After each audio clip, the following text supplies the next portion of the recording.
Víš, dnes ti chci povědět něco, co možná změní způsob, jakým se modlíš. Možná to změní způsob, jakým vnímáš celý svůj vztah s Bohem.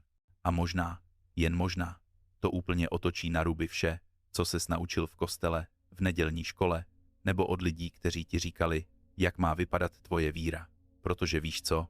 Ta modlitba, kterou znáš nazpaměť, ta modlitba, kterou si možná odříkával 1000krát, dokud se z ní nestala jen řada slov, která automaticky plují z tvých rtů, aniž bys nad nimi přemýšlel. Otče náš, který jsi na nebesích. Ta modlitba není to, co si myslíš, že je. Většina lidí ji bere jako magické zaklínadlo, jako něco, co musíš správně odrecitovat, aby získal Boží pozornost, jako heslo do nebe. Ale když jsem tu modlitbu učil své učedníky na té horské stráni, s prachem pod nohama a sluncem nad hlavou, nebyla to modlitba o slovech, byla to modlitba o vztahu, o revoluci, o úplně jiném způsobu života. Sedím tu teď a dívám se na tebe skrz čas a prostor a vidím tě, vidím tvoje srdce, vidím, jak jsi unavený z náboženství, které se cítí jako práce, z modliteb, které se cítí jako povinnost, z Boha, který se někdy cítí tak vzdálený, že se ptáš, jestli vůbec poslouchá.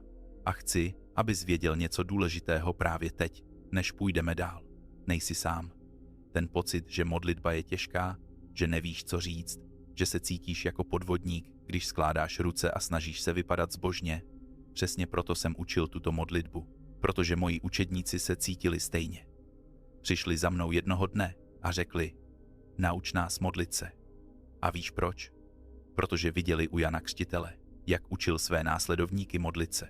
Viděli náboženské vůdce v chrámu s jejich dlouhými okázalými modlitbami a cítili se malí, nevhodní, jako by nevěděli, jak správně mluvit s Bohem. Tak jsem se na ně podíval, na ty rybáře a výběrčí daní, na ty obyčejné lidi s mozoly na rukou a obavami v srdcích a řekl jsem jim něco radikálního. Řekl jsem jim, že modlitba není o tom, abys zněl nábožensky. Není o délce tvých slov nebo o tom, jak krásně dokážeš formulovat věty. Modlitba je o tom, že mluvíš s někým, kdo tě miluje víc, než si dokážeš představit. A pak jsem jim dal tuto modlitbu. Ne jako skript, který musí přesně následovat, ale jako vzor, jako šablonu, jako okno do toho, jak může vypadat skutečný, autentický rozhovor s tvým nebeským Otcem. Víš, kolik lidí mi za celá ta staletí říkalo, Ježíši, já se modlím Otče náš každý den. A to je krásné, opravdu je. Ale pak se jich zeptám, a rozumíš tomu, co říkáš? A většina z nich se na mě podívá s prázdným výrazem, protože to přeměnili v rutinu, v rituál bez významu. Představ si, že máš někoho, koho hluboce miluješ. Tvého nejlepšího přítele, tvého partnera, někoho, kdo znamená pro tebe všechno. A každý den, když se s tímto člověkem potkáš, řekneš mu přesně stejných 15 vět, stejné pořadí, stejná slova, stejný tón, den za dnem, rok za rokem, nikdy nic nového, nikdy nic osobního, jen ty stejné věty, odříkávané ze zvyku. Jak dlouho by trvalo, než by se ten vztah začal cítit prázdný? Jak dlouho by trvalo, než by ta osoba řekla, počkej chvíli, mluvíš skutečně se mnou, nebo jenom recituješ něco, co ses naučil? To není intimita, to je recitace.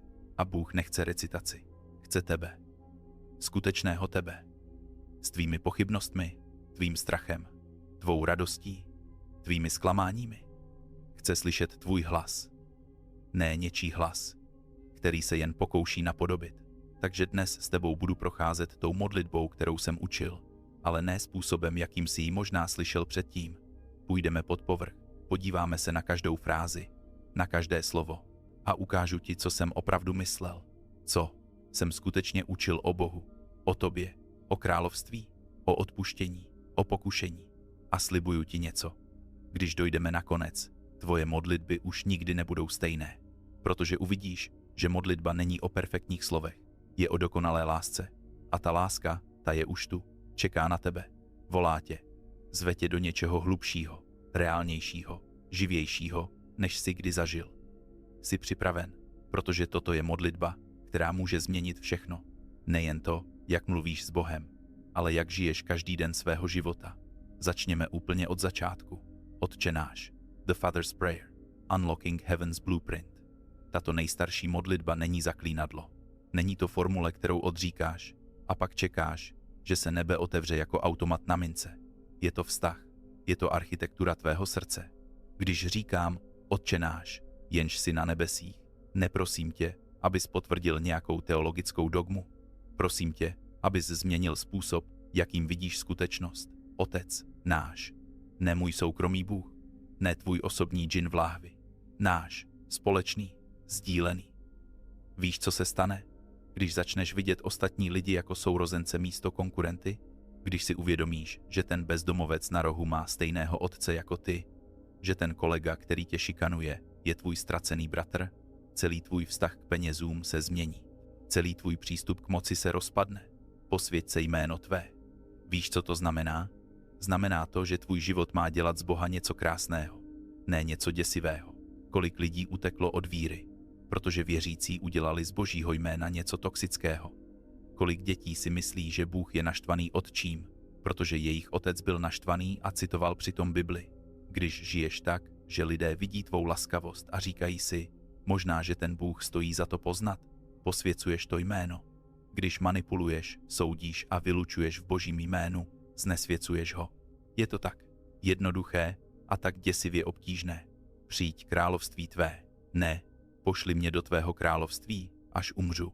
Přijď sem, teď, do této špinavé reality, do mé práce, do mého manželství, do mé deprese. To království není místo na mapě nebo událost v kalendáři. Je to invaze dobra do temnoty. Je to praskání starého řádu.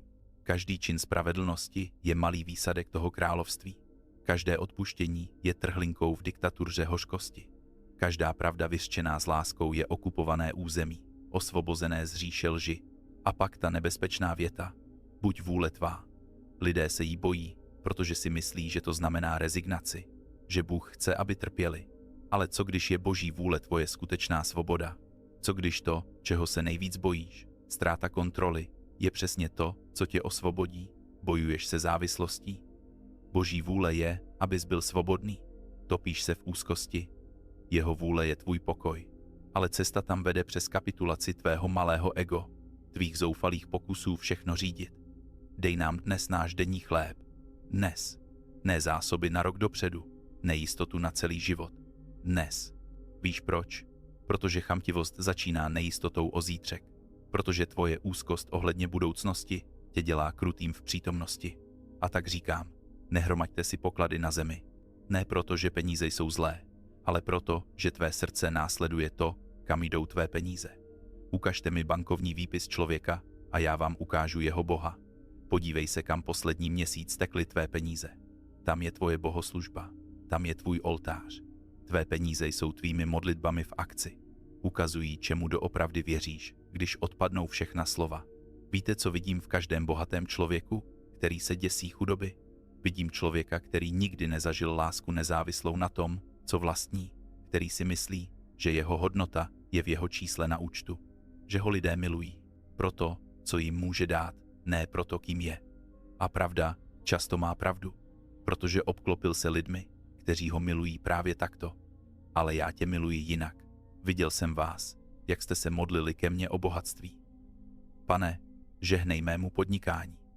Pane, zdvojnásob můj příjem. Pane, dej mi ten dům, to auto, ten život. A když vám to nedám, cítíte, že jsem vás zradil. Ale já vás neposlouchám proto, že vím něco, co vy nevíte, že každé požehnání, které se počítá v penězích, přichází s prokletím, které se počítá v obavách. Víte, proč si říkám, abyste se dívali na ptáky? Ne proto, že jsou hloupí. Ptáci nejsou hloupí. Ptáci jsou geniální. Postaví si hnízdo přesně tam, kde potřebují. Nenese si větve pro den, kdyby mohli potřebovat druhé hnízdo někde jinde. Žijí uprostřed dostatku, protože věří, že zítřek přinese to, co včera přinesl. Ne proto, že to slepě předpokládají, ale proto, že žijí v rytmu stvoření. V důvěře, že svět je navržen tak, aby je podporoval. A je, kolik z vás nejedlo dnes? Kolik z vás dnes spalo pod širým nebem, ačkoliv jste nechtěli?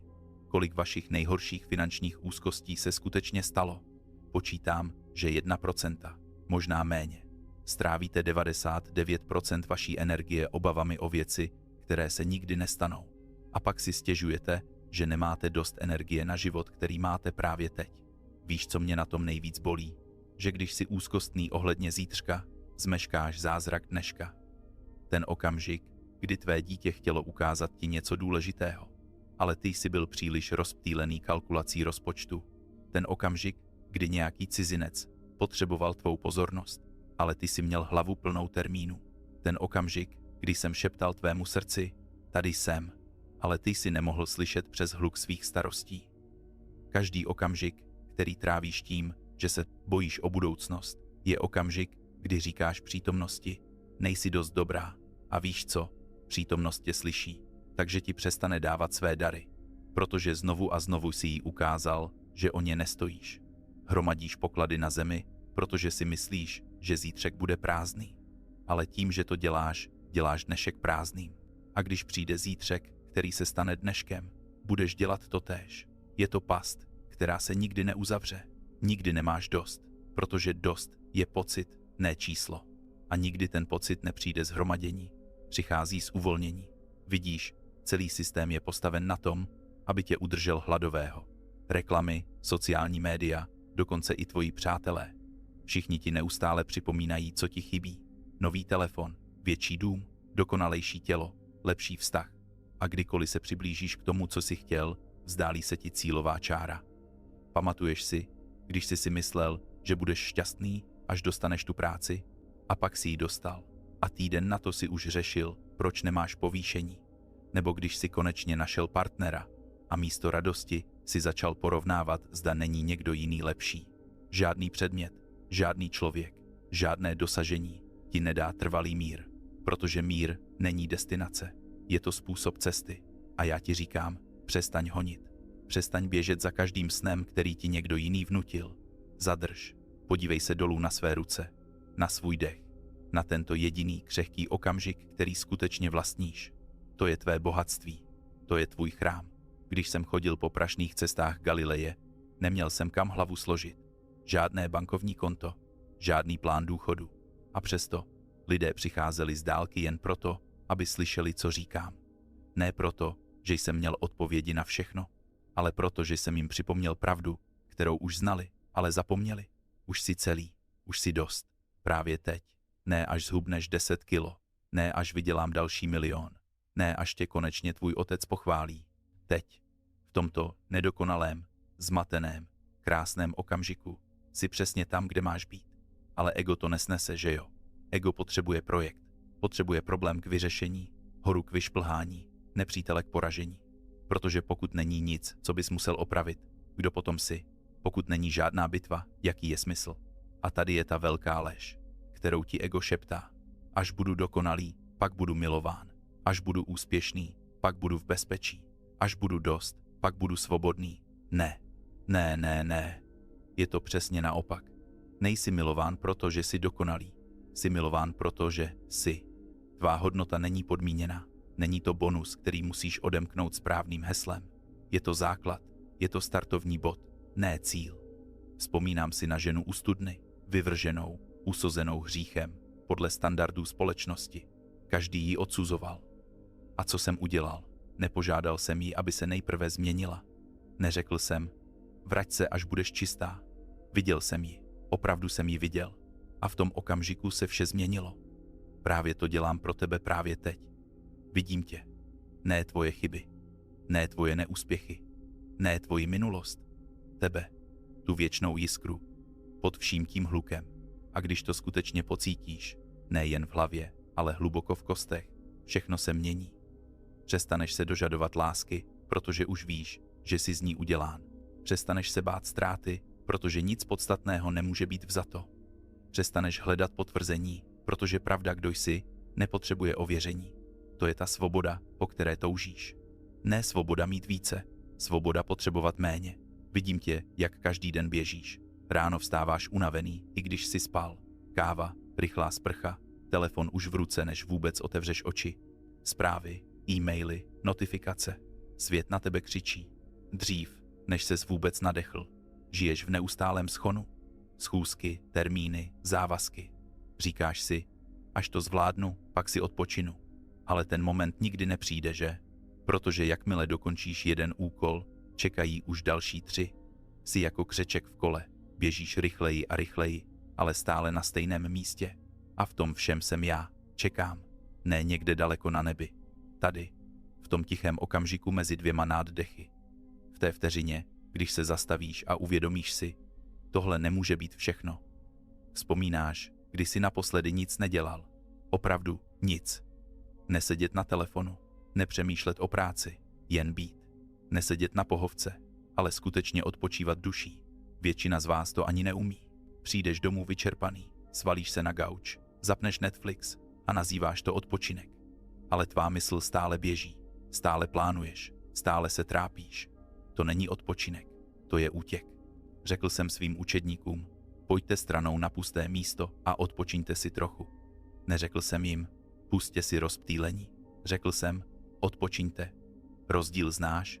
Odpočinek není absence aktivity, je to přítomnost pokoje. Je to stav, kdy tvá duše přestane utíkat a konečně si dovolí být doma. Ale ty se bojíš toho ticha, že? Protože v tichu neslyšíš jen mě. Slyšíš i to, před čím utíkáš. Neslyšíš svou samotu, svou prázdnotu. Ty otázky, které pohřbíš pod vrstvami zaměstnání. Jsem dost dobrý, jsem milovaný. Co když celý můj život je jen plýtvání časem? A tak běžíš dál. Protože dokud běžíš, nemusíš se těm otázkám postavit. Ale já jsem k tobě dnes přišel říct, zastav se. Ne proto, že bych tě chtěl potrestat, ale proto, že dokud běžíš, nemůžu tě nést. Dokud křičíš, nemůžeš mě slyšet. Dokud se snažíš zachránit sám sebe, nemůžeš objevit, že už jsi zachráněn. Víš, co mě nejvíc bolí? Ne tvé hříchy, ne tvé chyby. Je to to, že žiješ jako otrok, i když jsem ti dal klíče od vězení. Řetězy jsou otevřené, dveře jsou do kořán, ale ty stále sedíš v cele, protože je to známé, je to bezpečné. Venku je svoboda, ale ta tě děsí, protože nevíš, co s ní. Tvá úzkost není od ďábla. Je to zvuk tvé duše, která pláče, protože žiješ pod svou pravou identitou. Jsi stvořen k letu, ale plazíš se. Jsi stvořen k lásce, ale žiješ ve strachu. Jsi stvořen k věčnosti, ale prodáváš se za dočasné potěšení. A každý den se mě ptáš, kde jsi, Bože, proč nevidím znamení? Ale já jsem ti poslal východ slunce dnes ráno. Všiml sis? Poslal jsem ti úsměv neznámého člověka. Zaregistroval jsi? Poslal jsem ti tichý hlas, když jsi byl sám. Jsi milovaný? Slyšel jsi? Ne, protože jsi byl zaneprázdněný hledáním. Mě všude jinde. A přesto jsem tu zůstal. Stál jsem za tebou v řadě v obchodě, když jsi byl unavený. Seděl jsem vedle tě v prázdném pokoji, když jsi si myslel, že jsi opuštěný. Čekal jsem u tvých dveří každou noc, kdy jsi plakal do polštáře. Víš, co mě bolí nejvíc? Není to tvůj hřích. Není to tvoje nedokonalost. Je to tvoje přesvědčení, že tě nemohu milovat takového, jaký jsi právě teď. Myslíš si, že musíš být čistější, že musíš mít víc odpovědí, že musíš vědět víc veršů z Bible, že tvoje modlitby musí být delší, hlubší, krásnější. Ale já si jenom přeji, abys otevřel oči. Pamatuješ si tu noc, kdy jsi řekl amen a potom hned na to zaklel, protože jsi si uhodil palec? Myslel sis, že jsem se od tebe odvrátil. Ale já jsem se smál. Ne proto, že bych se ti vysmíval, ale protože miluji tvoji upřímnost. Vidím celého tebe a miluji celého tebe. Víš, co je pravda? Ty bys mě nikdy nehledal, kdybych já už nebyl u tebe. Tvoje touha po mně je důkazem, že jsem tě již našel. Nikdy jsi nebyl ten, kdo hledá. Vždy jsem to byl já, už od prvního dechu. Pamatuji si den, kdy ses narodil. Viděl jsem tě předtím, než tě viděla tvoje matka. Znal jsem každou bláznivou myšlenku, kterou kdy budeš mít, každý strach, každou tajnou radost. A rozhodl jsem se tě milovat přes to všechno. Ne navzdory tomu, kdo jsi, kvůli tomu, kdo jsi. Poslouchej mě teď pozorně, protože tohle je ta pravda, kterou nepřítel v tobě chce udusit každé ráno. Nezachránil jsem tě proto, abych tě mohl odsoudit. Nezachránil jsem tě proto, abych tě držel v nejistotě. Zachránil jsem tě, protože tě chci. Chci tě u stolu. Chci slyšet tvůj smích. Chci, abys mi vyprávěl o svém dni, i když jsem u každé vteřiny byl. Chci tvé běžné okamžiky, ne jen tvé dokonalé chvíle. Víš, co je to náboženství? Je to tvoje snaha vybudovat žebřík až ke mně. Ale evangelium? to je můj sestup k tobě. A už jsem sestoupil. Je to hotové. Kříž nebyl začátek naší cesty, byl to cíl. Dokončil jsem to. Je dokonáno, nebylo možná, nebo skoro, nebo pokud se budeš snažit dost tvrdě. Bylo to definitivní, konečné, úplné. Takže proč žiješ, jako by to nestačilo? Proč posloucháš každého, kdo ti řekne, že potřebuješ víc? Víc víry, víc skutků, víc modliteb, víc zápasu, víc. Ale já říkám, je to hotovo. A přesto ty stále stavíš metr za metrem ten starý Babylon, běž snahy, která má dosáhnout k nebi. Zatímco já už jsem tady dole, s tebou, v tom prachu, v té práci, v tom rozbitém manželství, v té nemoci, která tě ničí, v té prázdnotě, kterou se snažíš zaplnit. Jsem tady, neodešel jsem. A nezáleží na tom, co uděláš nebo řekneš, nikdy neodejdu. A víš, co je na tomhle možná nejkrásnější, že jsem ochotný čekat. Čekat na tvé telefony uprostřed noci, čekat na tvé zlomené modlitby, čekat na okamžik, kdy si připustíš, že to sám nezvládneš. Nejsem jako lidé, kteří po nějakém čase ztratí trpělivost, kteří řeknou, víš co, to už zkoušíme moc dlouho, tohle nefunguje. Já nefunguju na principu 3 pokusy a dost, protože můj čas není tvůj čas. A moje láska není podmíněná tvým pokrokem. Vidím lidi, jak se modlí. Bože, omlouvám se. Vím, že jsem to zase pokazil. Vím, že jsem řekl, že už to neudělám. Chápu, jestli mě už nechceš. A pokaždé chci zakřičet. To nechápeš. Právě proto jsem tady. Nepřišel jsem pro dokonalé. Přišel jsem pro rozbité. Pro ty, kteří to pokazili. Pro ty, kteří už ani nepočítají, kolikrát znovu začali. Pamatuješ si Petra?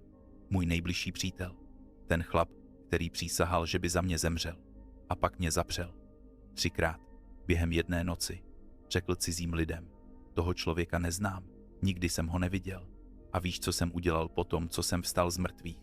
První, co jsem mu řekl, nebylo. Jak si mě mohl zradit? Nebylo to. Ty pokrytče. Řekl jsem. Miluješ mě? 3krát jsem se ho zeptal. Stejně 3krát, kolikrát mě zapřel. Dal jsem mu šanci přepsat jeho nejhorší noc, protože to je způsob, jakým funguje skutečná láska. Nepočítá chyby, nepřehrává záznamy tvých selhání, dává nové začátky. Znovu a znovu a znovu. A pak jsem mu svěřil své stádo. Řekl jsem, pas moje ovce. Ten člověk, který mě zapřel, právě jemu jsem dal klíče od celého království. Ne proto, že by byl dokonalý, ale protože konečně pochopil, že není. To je paradox, kterému svět nerozumí. Myslí si, že moje láska je cena, kterou musíš vyhrát. Standard, kterého musíš dosáhnout. Ale to je přesně na ruby. Moje láska je místo, kde tvoje selhání konečně ztrácí svou moc. Je to prostor, kde můžeš přestat předstírat, přestat se schovávat, přestat být někdo, kým nejsi. Protože tady, v téhle lásce, není co skrývat. Už vím všechno, viděl jsem všechno a přesto tady stojím. Přesto říkám, pojď blíž. A vím, že někdo právě teď poslouchá a myslí si, ale ty neznáš, co jsem udělal. Ty neznáš, jak hluboko jsem spadl. Máš pravdu, já to neznám. Byl jsem tam. Byl jsem v tvé nejtemnější noci. Seděl jsem vedle tebe, když si myslel, že jsi sám. Držel jsem tě, když si ani nevěděl, že pláčeš. A nikdy, ani na vteřinu, jsem nepřestal věřit, že se z toho dostaneš. Ne proto, že jsi tak silný, ale proto, že má láska je silnější než tvoje tma. A chceš vědět, co vidím, když se na tebe dívám teď. Nevidím zklamání. Nevidím někoho, kdo má za sebou příliš mnoho pokusů a selhání. Nevidím historii, která tě diskvalifikuje. Vidím nový začátek. Vidím každé ráno, kdy se probudíš a vybereš si mě místo své závislosti. Vidím každé odpoledne, kdy odmítneš ten telefonát, tu pokušení, tu starou cestu. Vidím každý večer, kdy usneš s čistým svědomím, protože jsi ten den bojoval dobře. A vidím všechny ty dny, kdy to nebylo dokonalé, kdy jsi uklouzl, kdy jsi zakolísal. Ale, a tohle je důležité, nezůstal si ležet. Vstal si znovu a znovu a znovu, protože to je skutečná síla. Ne nikdy nepadnout, ale vždy znovu vstát. Vzpomínáš si na Petra? Můj přítel, který mě zapřel 3krát v jedinou noc. 3krát, když mě nejvíc potřeboval být silný, selhal. A víš, co jsem udělal potom? Neodepsal jsem ho. Neřekl jsem mu, Petře, měl si svoji šanci. Postavil jsem ho do čela mé církve, protože jsem viděl, kdo opravdu je. Viděl jsem jeho srdce a věděl jsem, že jeho selhání se stane jeho silou, že jeho hanba se promění v pokoru, že jeho pád se stane mostem k ostatním, kteří padli. A to též platí pro tebe. Tvoje minulost není diskvalifikace, je tvoje pověření. Každý, kdo tě znal předtím a uvidí tě teď, uvidí zázrak. Každý, kdo bojuje s tím samým, s čím si bojoval ty, uvidí naději. A každý, kdo si myslel, že na něj je pozdě, uvidí v tobě důkaz, že to není pravda. Takže mi nedělej laskavost nezůstáváním v lásce. Udělej svět laskavější tím, že ukážeš, jak láska transformuje. Nezůstávej potichu o tom, co jsem pro tebe udělal. Řekni to, žij to, ukaž to. A ano, budou dny, kdy si řekneš, to je příliš těžké. Nemůžu to zvládnout dalších 30 let. Nemůžu to zvládnout dalších 10 let. Dobře, nezvládneš to, ale zvládneš to dnes. Zvládneš dalších 24 hodin, dokonce dalších 12. Když je to opravdu těžké, zvládneš další hodinu, další půl hodinu, další nádech a výdech, protože tohle je moment, ve kterém žiješ. Ne včera, ne zítra, teď. A právě teď, v tomhle okamžiku, jsi se mnou a já jsem s tebou a to stačí.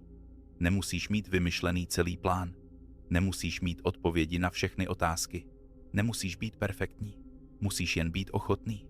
Ochotný říct ano, ochotný udělat další krok, ochotný důvěřovat mi o trochu víc než své obavě. A když to uděláš, den po dni, rozhodnutí po rozhodnutí, moment po momentu, ohlédneš se jednoho dne a uvědomíš si něco neuvěřitelného. Nejsi už ta stejná osoba. Ty touhy, které se zdály nesmrtelné, odumřely. Ty řetězy, které se zdály nezlomitelné, rozpadly se. Ta identita, která tě definovala, transformovala se. A budeš stát, možná trochu zízvený, ale svobodný. Možná trochu unavenější, ale moudřejší. Možná ne perfektní, ale můj. A to je vše, co kdy potřebuješ být. Takže, co říkáš? Jsi připravený přestat utíkat a začít žít? Možná si teď říkáš, to zní hezky, Ježíši, ale já už jsem zkoušel tolikrát začít znovu. Vždycky to na chvíli funguje a pak se zase vrátím ke starým vzorcům. Možná to prostě nejde změnit a já ti říkám, vím, viděl jsem každý tvůj pokus, každé odhodlání, které vyprchalo, každé ráno, kdy jsi řekl, dnes to bude jinak, a každý večer, kdy jsi znovu zklamal sám sebe. Ale tady je to, co si možná přehlédl. Ty se celou dobu snažil změnit se vlastní silou. Snažil se být lepším, silnějším, čistším. A když to nevyšlo, obvinil ses, že nejsi dost dobrý. Jenže já tě nežádám, aby se změnil sám. To je přece celá pointa toho, co jsem pro tebe udělal. Změnu nepřináší tvoje odhodlání, přináší jí moje přítomnost. Když ty rybáři nechali své sítě a šli za mnou, neřekl jsem jim, teď musíte být dokonalí. Řekl jsem, pojďte se mnou. Transformace nepřichází z toho, že se snažíš víc. Přichází z toho, že zůstáváš blízko. Petr mě 3krát zapřel. Tomáš pochyboval. Všichni moji nejbližší mě opustili, když to bylo nejtěžší, a stejně jsem je neodmítl. Vrátil jsem se k nim. Dal jsem jim další šanci a ještě další a ještě další, protože láska nepočítá neúspěchy. Milost nepracuje s limity a já nejsem jako ti lidé, kteří tě už mají dost. Já tě nikdy nebudu mít dost. Takže ano, možná zase uděláš chybu. Možná zítra propadneš starému návyku. Možná za týden zapochybuješ. Ale to nic nemění na tom, že jsi můj a já se tě nevzdávám. Chceš vědět, jak vypadá skutečná změna? Ne jako revoluce, ale jako východ slunce. Postupně, jemně, jeden paprsek po druhém, dokud tma úplně nezmizí. Nepozorovaně, ale neodvratně. Nebudeš jeden den spát jako člověk plný strachu a příští den se probudíš jako hrdina, ale budeš jeden den reagovat o trochu jinak. Příští týden uděláš jinou volbu. Za měsíc se ohlédneš a všimneš si, že něco, co tě dříve paralyzovalo, už tě neovládá. To je, jak pracuji. Ne dramaticky, ale důkladně. Přetvářím tě znitra ven. Ne proto, že bys to musel zasloužit, ale proto, že je to má radost. Takže přestaň čekat na ten jeden velký moment, kdy všechno klikne. Místo toho začni všímat si těch drobných posunů. Toho ticha, které nahrazuje zmatek. Toho míru, který vyvstává uprostřed chaosu. Toho vědomí, že nejsi sám. A když zase uděláš krok zpátky, protože to se stane, nevnímej to jako konec. Je to jen připomenutí, že tenhle proces není o tvé dokonalosti, je o mé věrnosti. Já jsem do tebe investoval všechno, svůj čas, svou lásku, svůj život. A věř mi, já si chráním své investice. Neodejdu, dokud neuvidím, jak se v tobě naplní všechno, pro co jsem tě stvořil. Tak co říkáš? Jsi připravený přestat čekat na dokonalou verzi sebe a začít žít s tou skutečnou, tou, kterou už teď vidím a miluju? Protože tady je něco, co chci, abys pochopil. Ta verze tebe, kterou vidím, není nějaká vzdálená budoucí možnost. Je tady, teď, v tom způsobu, jakým se tvoje srdce změní, když vidíš někoho v bolesti, v tom impulzu pomoci, i když se cítíš sám prázdný, v tom tichém okamžiku, kdy si řekneš, musí existovat něco víc než tohle. To nejsem já, kdo vytvářím něco úplně nového. Probouzím to, co už v tobě vždycky bylo. Vzpomínáš na ten sen, který jsi měl jako dítě? Ten pocit, že tvůj život má význam, že jsi tady kvůli něčemu důležitému? Nevymyslel jsi to. To jsem byl já. Šeptal jsem ti tvé jméno, ještě předtím, než ti svět řekl, že to není realistické. Ještě předtím, než ti zklamání řeklo, že si to nezasloužíš. Ještě předtím, než strach řekl, že je už příliš pozdě. A když se teď díváš zpátky na všechny ty okamžiky, kdy jsi chtěl vzdát, ale nevzdal ses? Když si myslel, že nemůžeš pokračovat, ale nějak si to zvládl. To nebyla jen vůle. To nebyla jen náhoda. Byl jsem to já. Držel jsem tě, i když si mě necítil. Nesl jsem tě, i když si myslel, že jdeš sám. A vím, že se teď možná ptáš, ale proč to muselo být tak těžké? Proč si mě nenechal vyhnout se té bolesti, té ztrátě, tomu selhání? Protože kdybych to udělal, nikdy bys nepoznal, jak silný skutečně jsi. Nikdy bys neobjevil tu hloubku v sobě, která se probudí jen v temnotě. Nikdy bys nepocítil tu intenzitu života, která přichází, až když riskuješ, když padneš, když vstaneš. Nevolal jsem tě k bezpečnosti, volal jsem tě k dobrodružství. A ano, to znamená nejistotu. Znamená to zranitelnost. Znamená to chodit v důvěře, když nevidíš celou cestu. Ale taky to znamená skutečný život, ten druh života, po kterém tvoje duše celou dobu touží. Víš, co je na tobě tak krásné? Tvoje nedokonalosti nejsou chyby v mém plánu. Jsou součástí tvé jedinečnosti. Ta citlivost, která tě občas přemůže, to je tvá schopnost hluboce milovat. Ten strach, že nejsi dost, to je tvá pokora, která tě udržuje otevřeného učení. Dokonce i ty rány z minulosti stávají se místy, kde můžeš nejhlouběji porozumět ostatním. Nevolám tě k tomu, abys to všechno opravil. Volám tě k tomu, abys mi to přinesl. Všechno to a nechal mě ukázat ti, jak to promění něco nádherného. Takže tady je má otázka pro tebe. Co kdybys přestal bojovat proti sobě samému? Co kdybys na jeden jediný den odložil ten nekonečný vnitřní monolog o tom, co všechno je s tebou špatně? Co kdyby jsi dneska večer lehl spát s vědomím, že jsem hrdý na tebe? Ne kvůli tomu, co jsi dokázal, ale prostě kvůli tomu, kdo jsi. Co kdyby zítřek začal ne seznam všeho, co musíš změnit, ale s vděčností za všechno, čím už jsi? Protože pravda je tahle.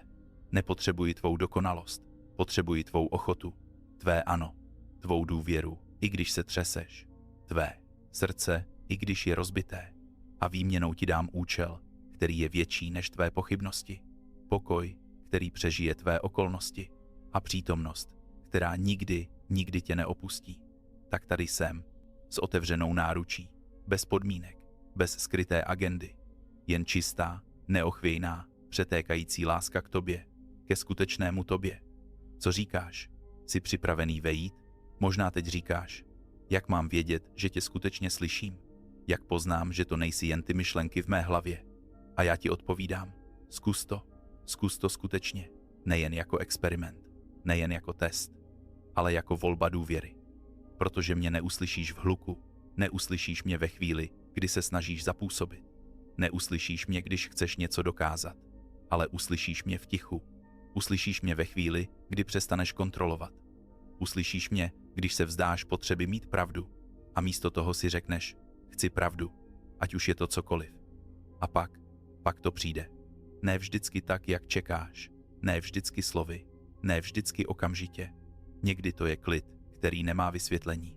Někdy to je nápad, který tě napadne uprostřed noci a přesně odpovídá na otázku, kterou jsi si kladl před týdny.